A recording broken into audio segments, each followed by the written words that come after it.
उत्तर प्रदेश लेखपाल परीक्षा की तैयारी कर रहे उन सभी बालक और बालिकाओं का स्वागत है हमारे यूट्यूब चैनल पर। ये कुछ 20 प्रश्न है जो सामान्य ज्ञान के रहेंगे, तो आप लोग इनको कायदे से पढ़िए, जो काफ़ी महत्वपूर्ण रहेंगे। जो इसमें से 4-5 क्वेश्चन हर बार पूछ लिए जाते हैं, अभी 2015 में पूछे गए थे, उससे पहले एग्जाम में पूछे गए थे। तो दोस्तों, वीडियो को स्टार्ट करते हैं, देर किस बात की। वीडियो को स्टार्ट करने, वीडियो अच्छा लगेगा तो वीडियो को लाइक करना, चैनल को सब्सक्राइब करना। दोस्तों, यहाँ जो पहला क्वेश्चन है वो आपका है, गीता रहस्य नामक जो ग्रंथ है वो किसने लिखा। तो इसका जो आपका राइट आंसर होगा वो होगा बाल गंगाधर तिलक।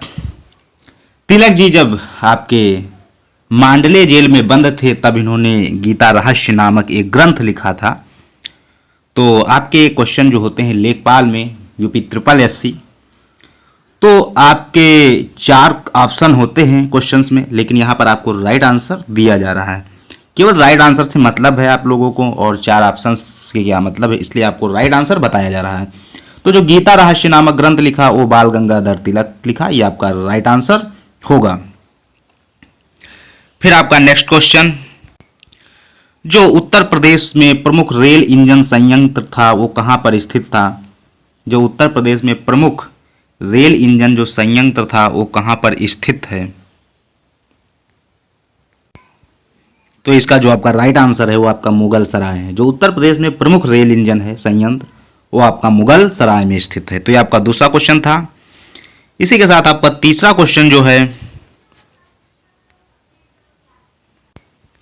जो कानपुर के जो गदर का नेतृत्व था वो किसने किया था। तो आपके नाना साहिब थे। जो कानपुर के गदर का नेतृत्व किया था वो आपके नाना साहिब थे।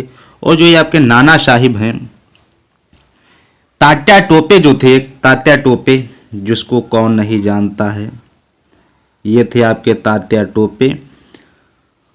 तो इनको जो नाना साहिब हैं, ये इनका एक कमांडर चीफ कहा जाता था तात्या टोपे को। तो इसका राइट आंसर ये होगा। जो भारतीय मानक समय किस रेखांश पर अपनाया जाता है। तो भारतीय जो मानक समय है वो आपका 82.5 डिग्री पूर्वी रेखांश, क्या होगा, 82.5 डिग्री पूर्वी रेखांश पर मनाया जाता है। भारतीय मानक समय किस रेखांश पर मनाया जाता है या अपनाया जाता है। मनाया या अपनाया वो बात एक ही है।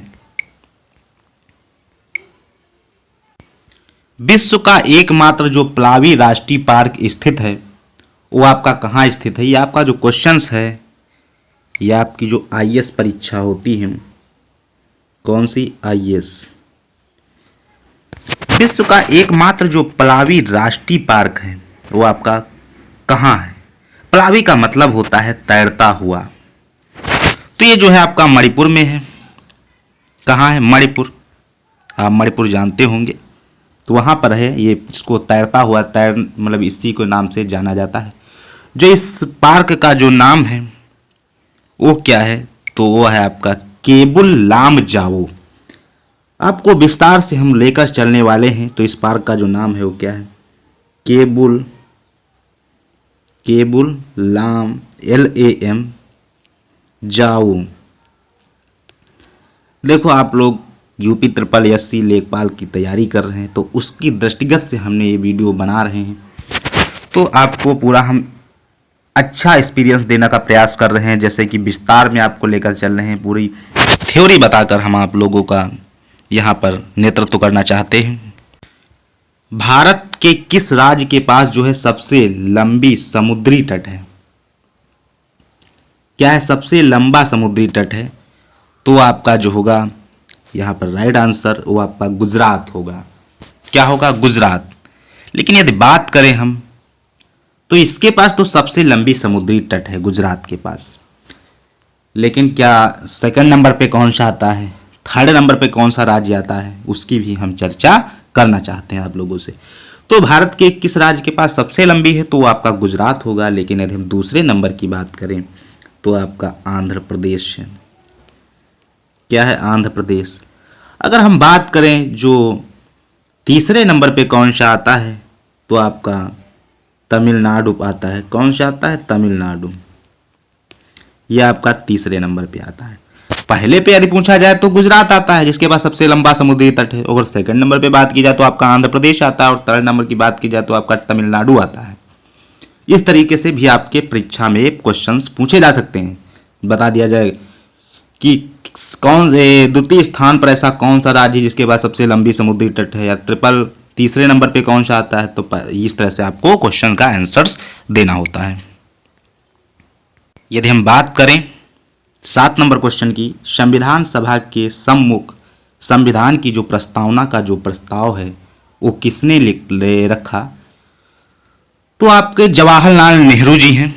कौन है? जवाहरलाल नेहरू, जो ये भारत के प्रथम प्राइम मिनिस्टर के रूप में गौरव हासिल है इनको, और जो इनको पूरा नाम पंडित जवाहरलाल नेहरू जी के नाम से जाना जाता है, और ये भारत के प्रथम प्रधानमंत्री भी बने थे, आप लोग जैसा कि जानते हैं, बताया भी।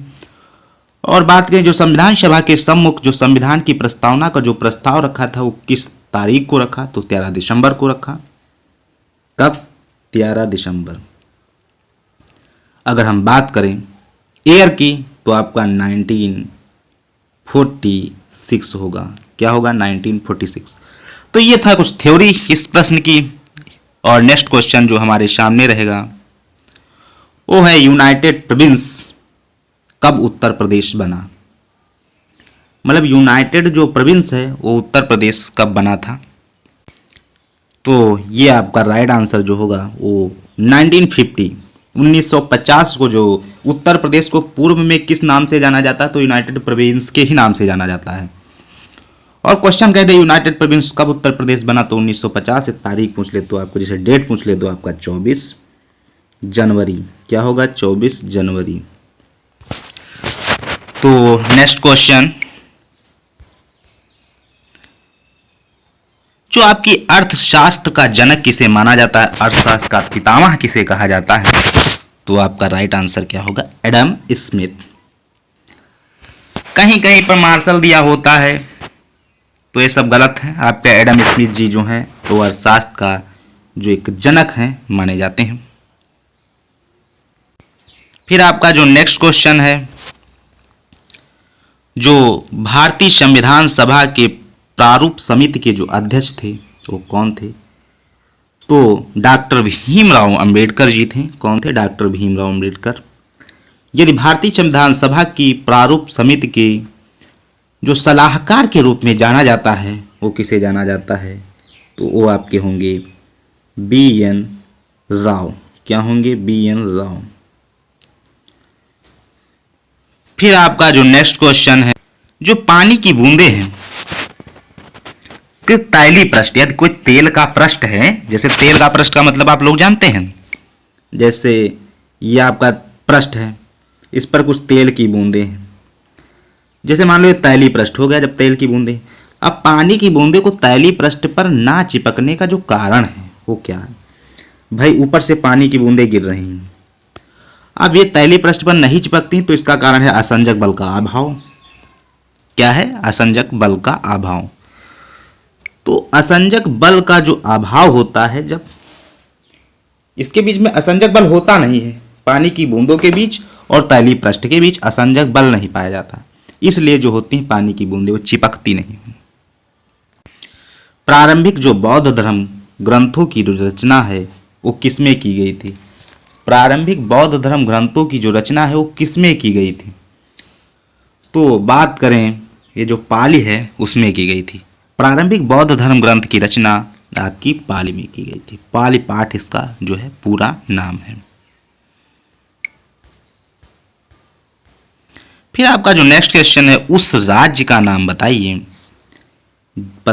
जिसने पहली बार युद्ध में हाथियों का प्रयोग किया था, तो आपका मगध है। यहाँ पर राज्य का नाम है, लेकिन इस समय आप मगध राज्य के नाम से नहीं जानते होंगे, लेकिन मगध पहले था, इस समय भी है। तो उस राज्य का नाम बताएं जिसने पहली बार युद्ध में हाथियों का प्रयोग किया, तो ये मगध राज्य है। तो आपको बता दें,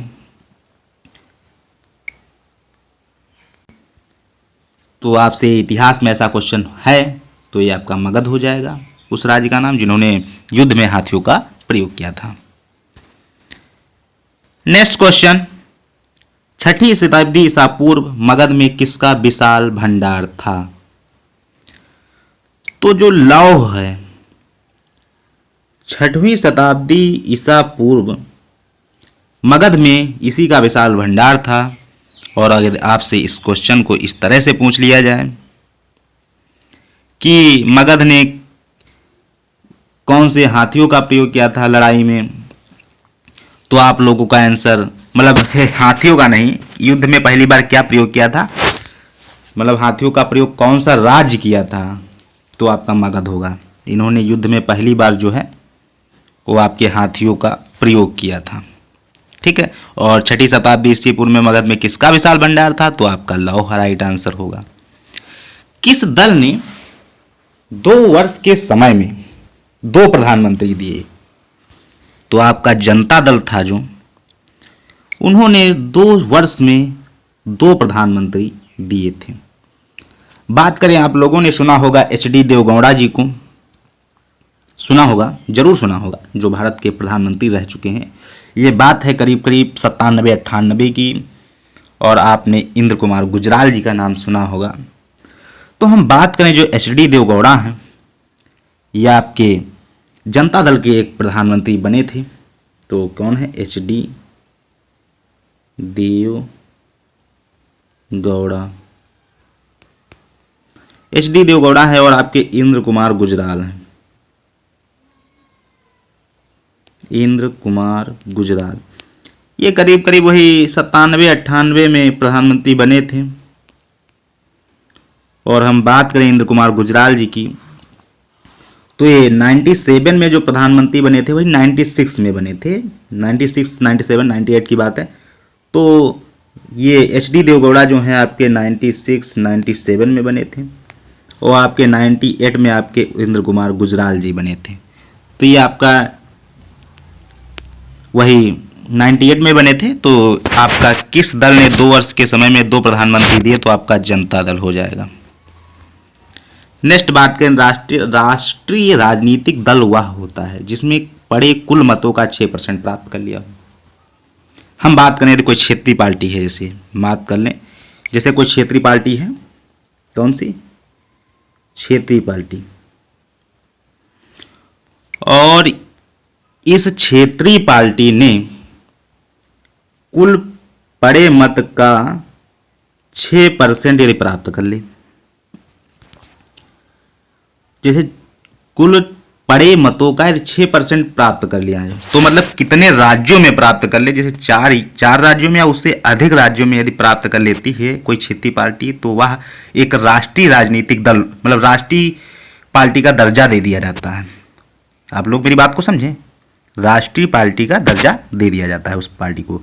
6%, जैसे 100 वोटें पड़ी, जैसे कुल मत मान लो 100 पड़े, तो यदि 6 मत प्राप्त कर लेती है कोई पार्टी, तो उसको राष्ट्रीय पार्टी घोषित कर दिया जाता है। संसद में राय देने के लिए किस अधिकारी को आमंत्रित किया जाता है? आप लोगों ने नाम सुना होगा, भारत का महान न्यायवादी। संसद में राय देने के लिए इस अधिकारी को आमंत्रित किया जाता है, जिसको हम कहते हैं अटॉर्नी जनरल ऑफ इंडिया। तो इसी को संसद में राय देने के लिए इसी अधिकारी को आप आमंत्रित कर सकते हैं। आर्टिकल 76 या अनुच्छेद 76 में इनका जो पद है या घोषणा की गई थी, आर्टिकल 76 में। नेक्स्ट क्वेश्चन की बात करें, यदि हम संघ लोक सेवा आयोग के सदस्यों का पद का जो कार्यकाल होता है वो कितने वर्ष का होता है? तो 6 वर्ष या 65 वर्ष की आयु प्राप्त करने तक। क्या होगा? 6 वर्ष या 65 वर्ष की आयु प्राप्त करने तक। अनुच्छेद 316 में बात करें यदि हम, कौन सी? अनुच्छेद 316 की बात करें यदि अनुच्छेद 316 में, तो संविधान का जो कार्यकाल है, कार्यकाल का जो है जिक्र किया गया था। मूल अधिकार भारतीय संविधान के किस भाग में स्थापित हैं? तो जो मूल अधिकार हैं वो भारत के जो तीसरा भाग है उसमें स्थापित है। मूल अधिकार भारतीय संविधान के तीसरे भाग में स्थापित हैं। यदि हम बात करें अनुच्छेद 12 से 35 तक यह मूल अधिकार की घोषणा की गई थी। कौन से अधिकार में? 12 से 35।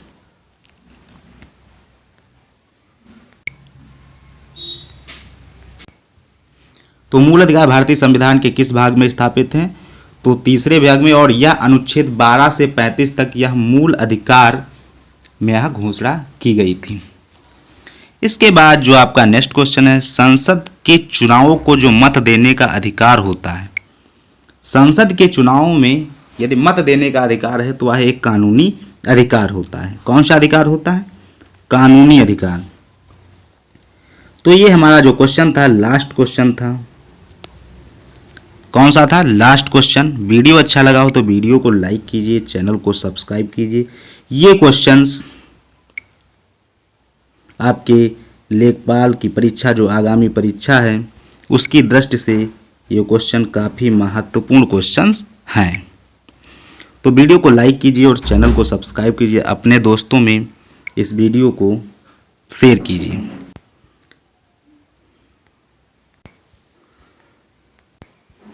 लेखपाल के कंट्रीब्यूशन से ये क्वेश्चन जो हैं काफ़ी अच्छे हैं। क्या हैं? काफ़ी अच्छे हैं।